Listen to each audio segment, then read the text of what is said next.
Sur les routes et les chemins de Nétancourt, vététistes, randonneurs, cavaliers se croisent, tous participent à la traditionnelle Coprando.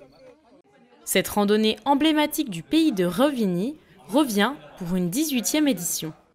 À pied sur des circuits de 7, 12 ou 17 km, à VTT sur des parcours de 13 ou 46 km ou encore à cheval, la Coprando se veut une manifestation familiale avant tout. À l'origine, c'était les randonnées incontournables du Pays barrois, mais c'est plutôt en perte de vitesse. Et aujourd'hui, c'est le département de la Meuse qui a créé une nouvelle entité commune qui s'appelle Meuse Terre d'échappée par nature.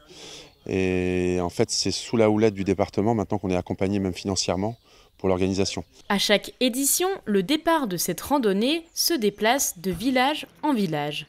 Si l'année 2022 avait été particulièrement pluvieuse à Wassincourt, cette année, le temps a été clément à Nétancourt pour les quelques 500 participants. C'est la détente, voir la nature, voir autre chose, ne pas rester à la maison. Ça porte bien le nom, Coprando. Rando nature, donc là c'est vraiment détente et voilà, se faire plaisir et récupérer aussi.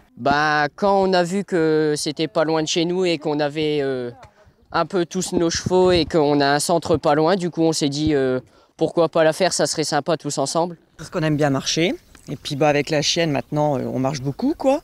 Et puis on fait assez souvent des randonnées. On va se détendre et faire un petit parcours en VTT, se faire plaisir. Il n'y a pas de compétition, c'est vraiment de la randonnée tranquille, quoi. La Coprando, désormais estampillée Meuse Terre d'échappée par nature, fait partie des nombreuses manifestations sportives que le département souhaite promouvoir. Tout comme la Ronde des Vergers qui s'est tenue en avril dernier, elle fait partie des rendez-vous sportifs incontournables de la Meuse. La logique, le département de la Meuse a pris la compétence sport de nature en 2012.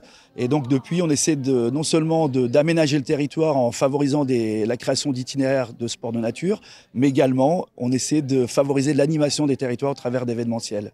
Alors le concept, c'est essayer de concevoir des manifestations sur l'ensemble du département, de mars à octobre. Et puis, on va dire, avoir des disciplines relativement variées.